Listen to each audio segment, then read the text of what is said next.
Secretary Shafiullah साहब, फहीम भाई chairman और खुसरो साहब प्रेस कमेटी के चेयरमैन, आप लोग जितने लोग आए हुए, मैं आपका बहुत बहुत खैर मकदम करता हूँ और शुक्रिया अदा करता हूँ कि आप लोग और हमारे एडवाइजर साहब थोड़ा लेट हुए, शबीर भाई आएंगे, लोगों की तरफ से हमको एक्सटेंशन मिला है क्योंकि जो प्रॉब्लम जहाँ पे हमको हो रहा था वो जो लास्ट डेट जो थी 5 दिसंबर 2025 थी एज पर दैट, बट लेकिन यहाँ पे ये जो अपने जो मुताबिक भी है उसका जो थोड़ा सा लिमिटेड फेमिलियरिटीज रहते हैं, उनको टेक्निकल नॉलेज रहता है कंप्यूटर से, उससे उसी वजह से भी देर हो गया। और फिर अपने जो उम्मीद पोर्टल में भी इनकम बहुत अलग अलग जगहों पे स्कैटर्ड है, रेवेन्यू में है, कहीं एंडोमेंट डिपार्टमेंट और कई और ऐसे डिपार्टमेंट, तो उसमें एक साथ करना इतना आसान काम नहीं होता और 6 महीने के टाइम में इतना बड़ा कोर्ट का जो काम है हो नहीं सकता। तो यहाँ पे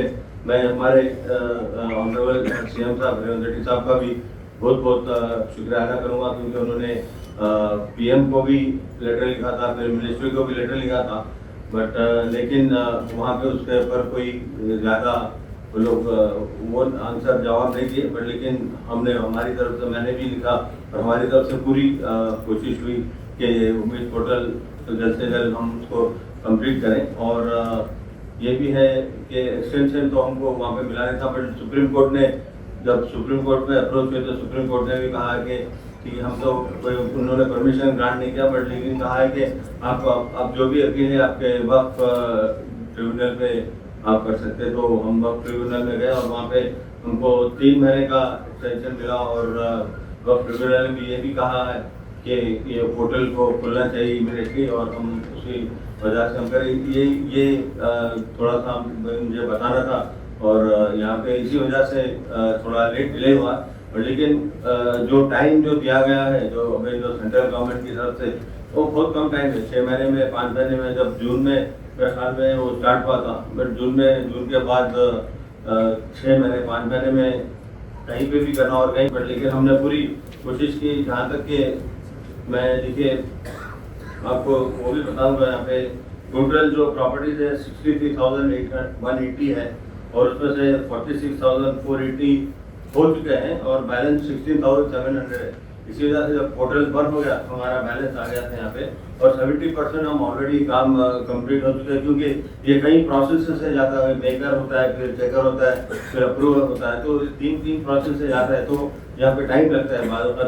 मोस्टली टाइम जहाँ पे लगता है वहाँ पे अप्रूवल में और चेकर में ही थोड़ा सा टाइम लगता है, बट लेकिन मेकर तो आप आराम से कर देते हैं। बट लेकिन मैं यहाँ पे मैंने भी बहुत कोशिश किया, हमारे सेक्रेटरी साहब ने भी कोशिश की और यहाँ पे एडवाइजर साहब है नहीं, शबीर साहब, बट उन्होंने बहुत कोशिश करके हम लोग ने एक्सटेंशन लिया है वक्त ट्रिब्यूनल से। तो मुझे यही बताना था और अगर आपके हमें अगर क्वेश्चन और कहीं भाई बात करेंगे उसके बाद में अगर आप कोई क्वेश्चन है तो उसमें हम लोग, गवर्नमेंट बिल्कुल चाह रही है कि हर माइनॉरिटीज़ के लिए हर चीज़ काम करना चाहिए क्योंकि सीएम का एकदम क्लियर इंस्ट्रक्शन है कि माइनॉरिटीज़ के लिए काम होना चाहिए और अच्छी तरह से होना चाहिए। अगर आप लोग के पास अगर कोई सजेशन है, अगर कोई, हम तो हमारी तरफ से जितना भी कर सकते हैं वो तो कर रहे हैं, अगर कोई सजेशन अगर अच्छा है तो, क्योंकि देखिए मैं कभी भी मिलजुल के काम करने में का कायल हूँ मैं, क्योंकि यहाँ पे किसी को वन अप होना नहीं है, लेकिन अगर आपकी तरफ से भी कोई अच्छे अगर वो आएंगे, ऑलरेडी लगे हैं जो भी है, अगर और ज़्यादा अगर कुछ भी रहेगा तो हम इंशाल्लाह ज़रूर करेंगे। आप सबको अस्सलाम वालेकुम। जो उम्मीद पोर्टल का एक्सटेंशन मिला है वो एक अच्छा न्यूज़ है, वक्फ बोर्ड के लिए, मुतवल्लिस के लिए एक अच्छा एक न्यूज़ है। इसमें बहुत मेहनत करके ये एक्सटेंशन हम लेकर आए, इसलिए मैं फाइम साहब को, ऑनरेबल मिनिस्टर साहब अजहरुद्दीन साहब को, एडवाइज़र साहब को, सबको मैं बहुत शुक्रिया अदा करता हूँ। हमारे सीओ साहब भी इसमें ज़्यादा से अच्छा सा मेहनत करें। लास्ट 2 महीने से ये उम्मीद पोर्टल का जो एंट्री होता है, रात दिन हम लोग काम करें, उसमें लॉट ऑफ टेक्निकल इश्यूज था। उम्मीद पोर्टल का टेक्निकल इश्यूज था। लास्ट 10 डेज में उम्मीद पोर्टल ही काम नहीं कर रहा था, बच्चे लैपटॉप से रात दिन मेहनत कर रहे थे, but this is a very good news है। ये 3 महीने में मैं उम्मीद करता हूँ पूरे ऑल दी प्रॉपर्टी जो भी बचे हुए 16,000 वक्त प्रॉपर्टीज़ हैं उसको एंटर कर देंगे 100% इंशाल्लाह। मैं और एक चीज़ भी बोलना चाहता हूँ। आज एक न्यूज़पेपर में, उर्दू न्यूज़पेपर में मिस इन्फॉर्मेशन दिया है। माइनॉरिटी रेजिडेंशियल स्कूल्स में 2000 से भी ज़्यादा सा वैकेंसीज है, वो बहुत गलत है। मैं वेरीफाई कर रहा हूँ, हमारे स्कूल्स में, हमारे रेजिडेंशियल स्कूल्स में ओनली 40 वैकेंसीज हैं। जो सैंक्शन स्ट्रेंथ है हमारा माइनॉरिटी रेजिडेंशियल स्कूल्स में 7,378। Against this sanction post 7,338 regular outsourcing मिला के 7,338 टीचर्स, नॉन टीचिंग ऑफिसर्स काम कर रहे हैं। ओनली 40 वैकेंसीज है।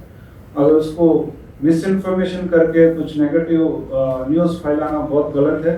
Before writing please check the information.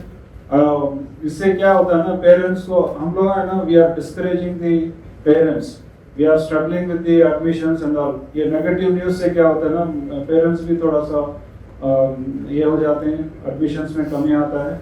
सो जो भी आप लिखते हैं उसका क्या इफेक्ट होता है, फ्यूचर में क्या इफेक्ट होता है, वो सोच समझ के लिखना है। मैं कुछ इंफॉर्मेशन में क्लैरिफाई चाहिए, please you can contact me, I will clarify. Thank you. आपको शुक्र गुजारता हूँ। साहब आने के बाद जो हमारा डाइट चार्जेस 40% एनहांस करें, हमारे स्कूल्स में वेरी न्यूट्रियस हाइजीनिक फूड दिया जा रहा है। यस, लास्ट 6 मंथ्स में एक इंसिडेंट ऑफ फूड पॉइजनिंग भी टेम्पलीज में नहीं है। फूड पॉइजनिंग को टोटली एराडिकेट करें। जो मुशीराबाद में कल हुआ है, that is a minor incident, कुछ दही में कुछ हुआ है। पूरे बच्चे हेल्थी हैं। एक 30 स्टूडेंट्स को हॉस्पिटल में एडमिट करें, उनको डिस्चार्ज भी कर दिए। इसका माइनर इंसिडेंट, बट उसको ज़्यादा सा एक्स्ट्रापोलेट करके दिखाया जा रहा है पॉलिटिकली। बट हमारे स्कूल्स में सेफ्टी के लिए हमारे पास कमांड सेंटर है। स्टाफ ने उसको क्लोजली 24/7 मॉनिटर कर रहे हैं। स्टैंडर्ड ऑपरेटिंग प्रोसीजर्स है। Before giving the food what are the quality check करना है, all the procedures has been given. So staff nurses को, प्रिंसिपल्स को रेगुलरली हम मॉनिटर कर रहे हैं क्वालिटी, फूड क्वालिटी में, फूड सेफ्टी में। इंशाल्लाह फ्यूचर में we ensure that such kind of incident will not happen in the temples. अब ये सलाह मिलते हुए निकल के आया कि बोला इस बहाने तो आप सब लोगों से मुलाकात हो जाएगी। तो हमारे मिनिस्टर साहब, माइनॉरिटी वेलफेयर अजहरुद्दीन साहब, हमारे चेयरमैन फईद साहब, हज कमेटी चेयरमैन बिया वाली साहब और हमारे सेक्रेटरी साहब, असल यहाँ का मैं समझता हूँ कि जो 2025 वक्फ एक्ट जो बना है उसके ऊपर कानून को 6 महीने के अंदर अमल करने के लिए गवर्नमेंट ऑफ इंडिया ने जो उम्मीद पोर्टल बनाया था, उस उम्मीद पोर्टल पर रजिस्ट्रेशन करना था। लेकिन पहले तो 4 महीने नहीं करना उनके हमारे बड़ों ने, हमारे पर्सनल लॉ बोर्ड के लोगों ने कहा कि भाई सुप्रीम कोर्ट में केस है, अगर आप लोग करेंगे तो कांग्रेस से ज़्यादा बीजेपी के स्टेटों में रुका हुआ है, कांग्रेस ने कर दिया बोलेगी, हमने रोक दिया वो काम। फिर जब कहें कि भाई चलो शुरू करो, तो फिर रात दिन यहाँ पे वो बोर्ड के अंदर तमाम बैठकर लगभग 74% जायदादों को इसमें पोर्टल में ये रजिस्ट्रेशन किया गया है। रिमेनिंग और बहुत सारी जायदादें बचे हुए हैं। उसके लिए आप सब मालूम है कि तमाम गवर्नमेंट ऑफ सुप्रीम कोर्ट ने कहा कि आप लोग वहाँ पे लोकल के जो अदालतें होते हैं वक्फ ट्रिब्यूनल्स को जाइए। फिर रिजू जी का भी बयान आया यूनियन मिनिस्टर ऑफ इंडिया का कि आप लोग वहाँ जाइए। तो उसके बाद हम गए, लेकिन शुरू में जज साहब को कम्युनिकेशन किया था कि और टाइम है जनवरी तक, और जनवरी के टाइम रहते हैं, फिर एक्सटेंशन क्यों, तुम दोबारा क्यों पूछ रहे, जनवरी के बाद आओ। फिर हम उनसे मिलकर मुलाकात करके बताया गया कि भाई ये जनवरी नहीं है, हम तुम कौन सा भी टाइम दो, जबकि ये उम्मीद पोर्टल बंद हो गया है। अब उम्मीद पोर्टल खुलना है तो आप डायरेक्शन देना। और फहीम कुरैशी साहब की काविशों से और जो स्टाफ हमारे शकीला साहब और सीओ साहब ने काफ़ी मेहनत की और एक बेहतरीन ऑर्डर लिया। 2 मिनट इसमें मैं लेना चाहता हूँ कि मेरा पिछले 4 महीने का जो एक्सपीरियंस है उम्मीद पोर्टल, यानी जो वक्त बाई यूज़र हैं वो लोग सही इंफॉर्मेशन नहीं दे रहे हैं, गलत अपलोड कर दे रहे हैं, जिससे उनका रिजेक्ट हो सकता है। और हमारे कौम सो रही थी, आखिरी 2 दिन पे ये लोग होशियार हुए। अब 3 महीने का टाइम मिला, इसका मतलब ये नहीं कि हम 3 महीने का इंतजार करेंगे, क्योंकि वो मेकर है, उसके बाद इंस्पेक्टर चेकर रहेगा, उसके बाद सीनियर के लेवल पे अप्रूव होगा। गलत इंफॉर्मेशन देने की वजह से वही स्टेज पे रिजेक्ट हो जाएगा। मुझे जो इत्तलात मिली है कि कई लोग गलत तरीके से डाल, जैसे कि उसके अंदर फोटो डालना था, फोटो नहीं डाले, सर्वे का रजिस्टर सर्वे से उसका मैं यूजर की बात कर रहा हूँ। हजारों प्रॉपर्टीज ऐसे हैं जो अभी तक वो लोग किसी किस्म का कोई दर्जावकात नहीं कर रहे हैं। और बात जैसे कि कहा कि मीडिया में दूसरे जगह पे कहा जा रहा है कि हमारी जमीनों को वक्त करने की जरूरत नहीं है, ये अजला तक गाँव तक जगह जगह न्यूज पहुंचना चाहिए कि हर मजहबी इदारों को वक्त करने की जरूरत है और सही तरीके से वक्त कराए, ताकि उनका सेक्टर के लेवल पर या अप्रूवल के लेवल पर उनका जो वक्तनामा है रिजेक्ट ना हो जाए। ये आखिरी मौका है और उलमा इकराम और जैसा कि तमाम मशाकीन और तमाम मदारिस जो भी जिस भी एरिया में अपना हल्का रखते हैं, वहाँ पर अपना असर रखते हैं, वह आवाम में एक शऊर पैदा करें ताकि तमाम हमारे जायदाद वक्त हो सकें। साहब और सारी हज कमेटी चेयरमैन शकीला साहब सब यहाँ पे आपके सामने आए हैं। तो यहाँ पे जो मेजर इशू जो अदर मैंने बताया था कि वक्फ का जो इशू था, जो पोर्टल का इशू, उसको लेके बहुत ही संजीदगी से हम लोग पूरा सोचते कार्रवाई करके उसको वहाँ पे केस फाइल करके ट्रिब्यूनल में, अल्हम्दुलिल्लाह पूरे हिंदुस्तान में इतना स्पेसिफिक ऑर्डर हमारे स्टेट में ही आया।